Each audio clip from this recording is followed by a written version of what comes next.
And we're going to start with a guy that has some connection, a team that has some connections to the 49ers. They just hired the 49ers former defensive coordinator, and that's the New York Football Jets. Mm-hmm. So let me just recap who the Jets have signed this offseason.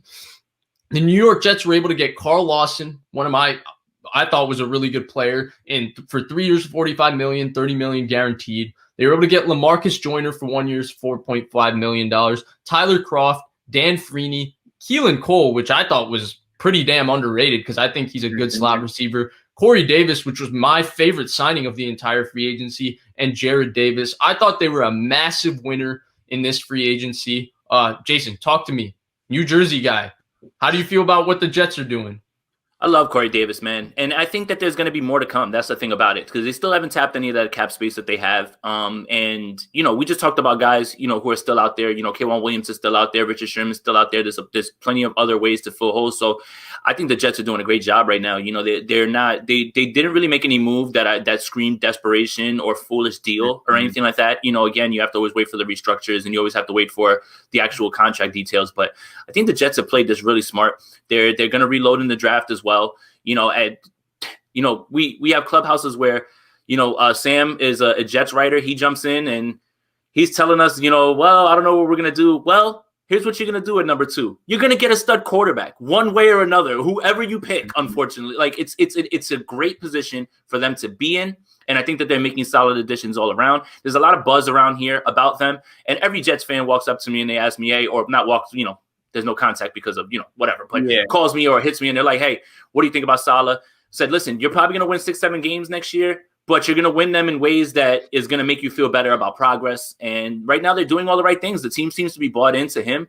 And like I said, there's no real contract or move that is head scratching or isn't really a fit. You're talking about now you're going to have Denzel Mims and Corey Davis across from each other. Good God, man. Like, that's serious. I actually thought the Jets would go in on Jonnu Smith, but the Patriots went and just, they went nuclear, I guess we'll talk about them in a bit. But if they can unlock Chris Herndon and for God, please, Adam Gase, why did you make Chris Herndon block every single route?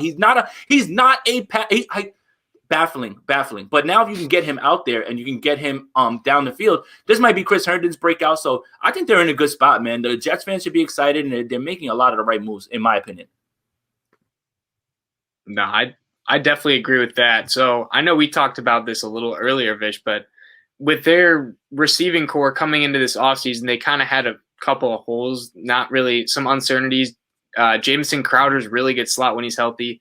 Mims has that potential, right? And now they have Corey Davis, Keelan Cole. I'm happy you mentioned Chris Herndon, Jason, because that dude has so much potential. He actually looks like he could be a really good tight end if given the opportunity. I think he's had injuries and suspensions and all that, but we'll see now with the new team. And then the Carl Lawson thing. So they got him. The first 2 years are guaranteed. The third year is an option. But one of the things that I really liked about this for them was he said one of the reasons he wanted to come to the Jets was because of Bobby Saleh.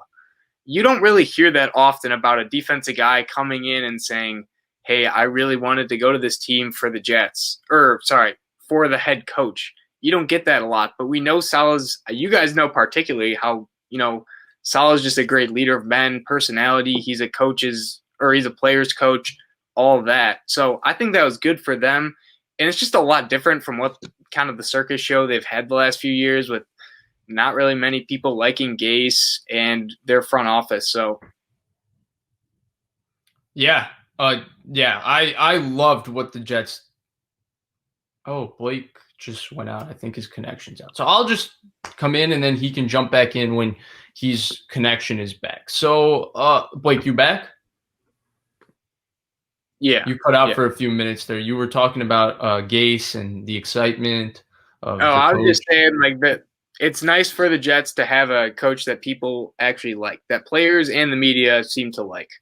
Yeah, so two things that I thought you guys nailed. One, the Jets were very prudent with their spending, and that's important because the Jets came into this offseason with a ton of money. And what Mike McCagnon did last time they had a ton of money was just throw it at C.J. Mosley and throw it at Tremaine Johnson and throw it at this guy and throw it at that guy. That's not what they did here. They had a needed edge. They got, in my opinion, a premium edge player in Carl Lawson for good money. Fantastic player. They had a needed receiver. They didn't go and get any receiver. They got a receiver who I think fits what they're looking for. Corey Davis played for Arthur Smith. We talked about it in a video earlier. Similar offense to what the Jets are going to run. A lot of crossing routes, middle of the field. He's a great route runner. He's got strong hands. He's got a big body. He's a good physical target over the middle. He runs after the catch well. He's a really, really good player, and he's exactly what the doctor ordered. I think the receiving core is much improved. I think Keelan Cole is a good player. I think Corey Davis is a very good player. I think Denzel Mims has great potential. And I think Jamison Crowder has been one of the most underrated slots in the NFL for a while. He's a good player. So the receiving core, whoever the quarterback is, they help that. Their pass rush, I think their interior defensive line is actually dominant. They're going to be dominating football games next year. Quinnen Williams is just a monster. Nobody has talked about him yet, but people are going to start talking about him. Go ahead, Jason. No, I mean, man, and that's what I was saying about, culture change, because when it was even rumored that Saleh was going to be over there, Quinnen Williams was all in. And, we got a chance to, I get to see a lot of the Jets because I'm here. But if you go back and you watch that Jets 49ers game, he was dominating in that game. My goodness. They couldn't guard him. No, they couldn't. The Jets are horrible. The one good thing, the Jets were horrible, that team. But the one good thing in that game, anytime that I watched, there was a ton of pressure every time. It was Quinnen Williams destroying from different positions, man. That kid is nowhere near where he's eventually going to be. And that is scary in that defense now that Saleh's there with everybody that he knows.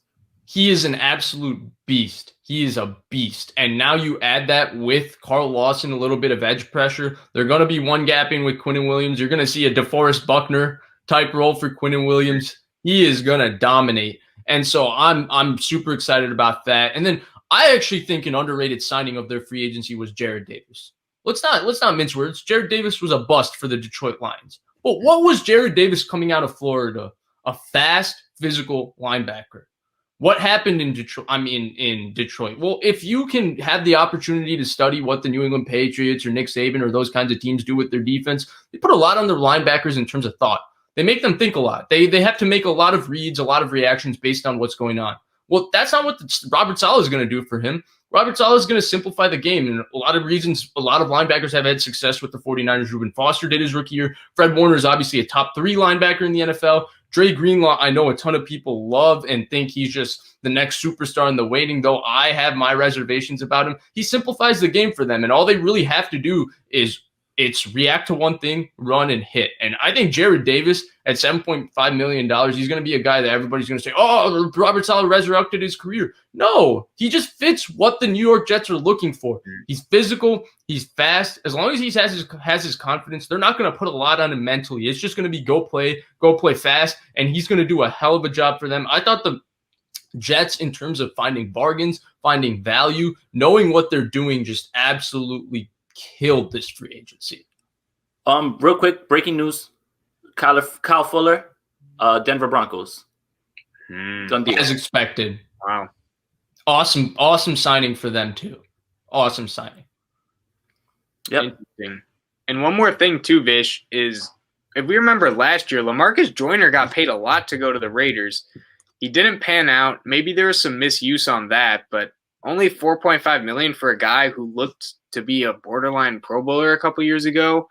Potential diamond in the rough with that signing as well. Yeah, yes, because if you remember with the Raiders, they signed him as a nickel, and one of the things when he got signed this time was that he said he doesn't want to play nickel, he wants to play free safety. Well, yeah. Robert Saleh is going to have him play free safety. They're going to have Marcus May move around a lot. I love what the Jets are doing. They get Zach Wilson, just watch out. The Jets are going to be a good team in the next 2-3 years.